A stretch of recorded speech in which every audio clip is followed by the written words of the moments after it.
হুজুর, ও হুজুর, এইবারে অর্ধেকটা নিন, বাকিটা আগামী মরশুমে সব শোধ করে দেবো হুজুর। অত শোধ করার ক্ষমতা তোর কখনো হবে না।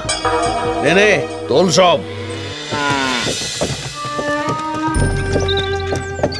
এভাবে সব ফসল চলে যায় মহাজনের গোলায়, ফলে আবার নতুন করে ধার।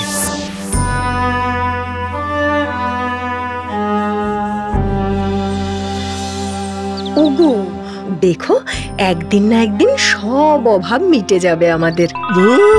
সেও কি কখনো সম্ভব? আচ্ছা, মহাজনকে একবার জিজ্ঞেস করলে কেমন হয়?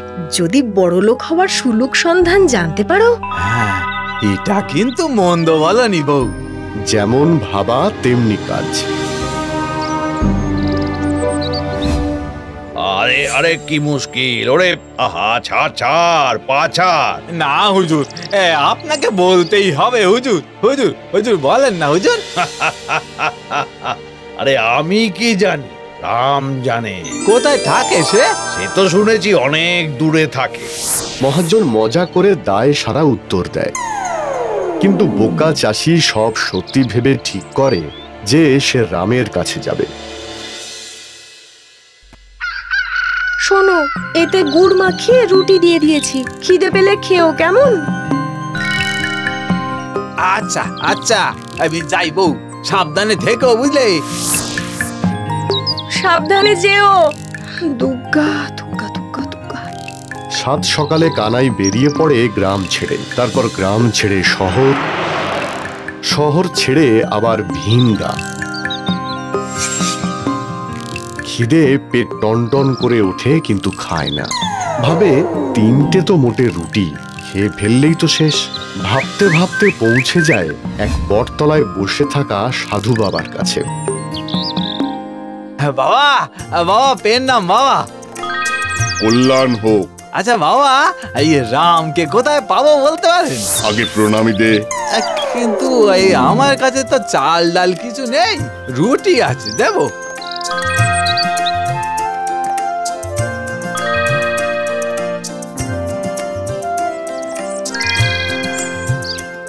এবার সাধুর ডান হাতের তর্জনী দিয়ে জঙ্গলের দিকে নির্দেশ করে।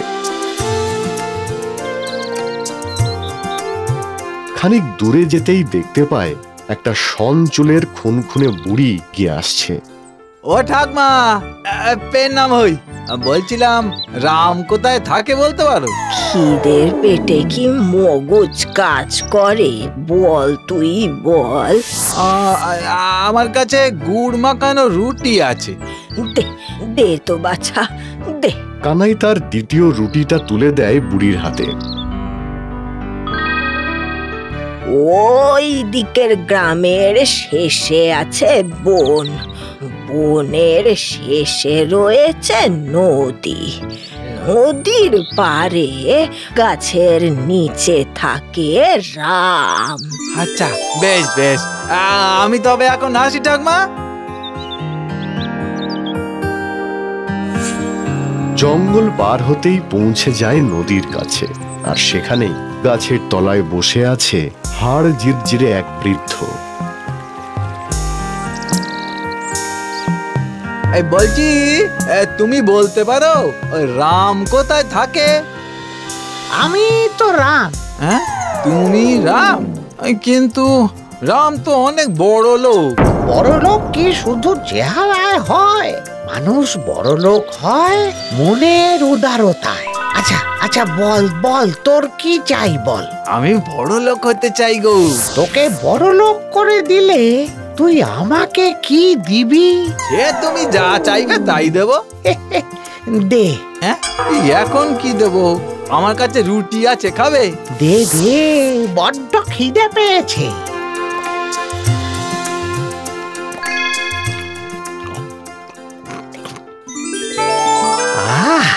বড় তৃপ্তি পেলাম। এই নে, এ হলো কল্পতরু শাক। তুই মনে মনে যা চাইবি শাঁখ বাজালেই পেয়ে যাবি। সত্যি? একবার বাজিয়েই দেখ না। না না না না, এভাবে নয়, এইভাবে ধর।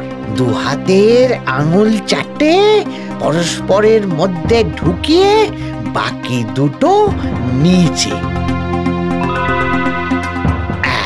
এইবার বাজা। পো করে শাঁখের শব্দের সঙ্গে সঙ্গেই কানাই নিজের বাড়ির উঠোনে পৌঁছে যায়। এই এই কি, এটা আমারই বাড়ির উঠোন। ঠিকই তো, আমি তো মনে মনে বাড়ি ফিরতেই চাইছিলাম। এসেছো? রামের সাথে দেখা হলো? দেখা পেয়েছো ওর? আরে পেয়েছি গো, পেয়েছি। কিন্তু খুব খিদে পেয়েছে, আগে খেতে দাও দেখি। কিন্তু ঘরে তো কিছু নেই গো। আরে চলোই না ঘরে। এইবারে বলো কি খাবে? ভাত, আলু ভাতে, ডাল। ভাত, ডাল, আলু ভাতে।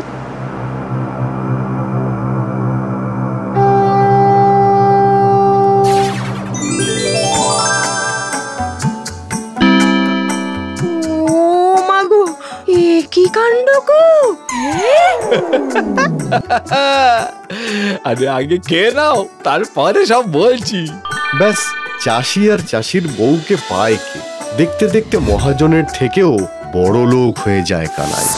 এখন তার প্রচুর জমি, ফসল ভর্তি গোলা। ক্রমশ শাঁখের খবর পৌঁছে যায় মহাজনের কানে। আরে আমি কি কুক্ষণে যে রামের কথা বলেছিলাম। অমন করছো কেন বলো তো? তুমি তো মজা করেছিলে। এটা যে এমন করে সত্যি হয়ে যাবে তো কে জানতো। পোশাক আমি চুরি করব। সেই রাতেই মহাজন লুকিয়ে আসে কানাইয়ের বাড়ি।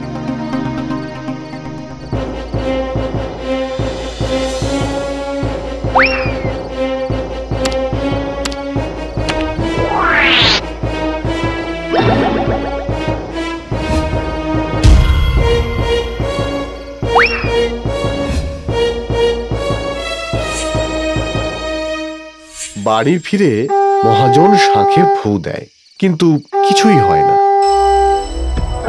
হবে কি করে, সে তো বাজানোর নিয়মই জানে না। সকাল হতে না হতেই মহাজন পৌঁছে যায় কানাইয়ের ঘরে।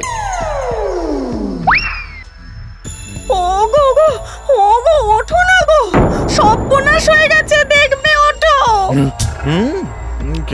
কি হলো? সেই জাদু শঙ্খটা কোথাও পাওয়া যাচ্ছে না।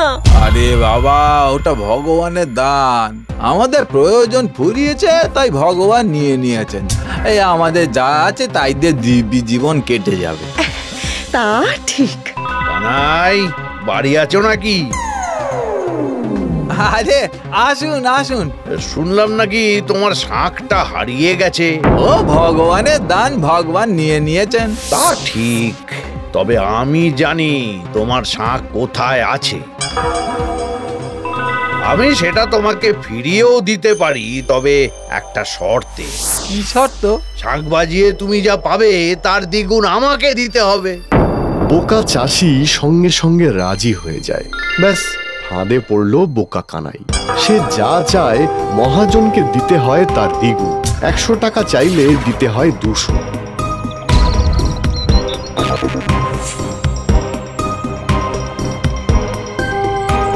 এক বিঘে জমি পেলে মহাজনকে দিতে হয় 2 বিঘে। আবার ক্রমশ গরিব হতে শুরু করে সে।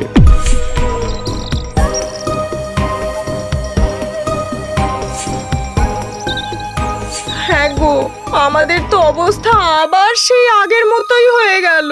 তাই তো দেখছি গো, কি যে করি, কিছু একটা উপায় বার করতেই হবে। এই মহাজনের খপর থেকে যে করে হোক মুক্তি পেতে হবে। হ্যাঁ, ভাবতে ভাবতে সত্যি সত্যি একদিন উপায় বেরোয়।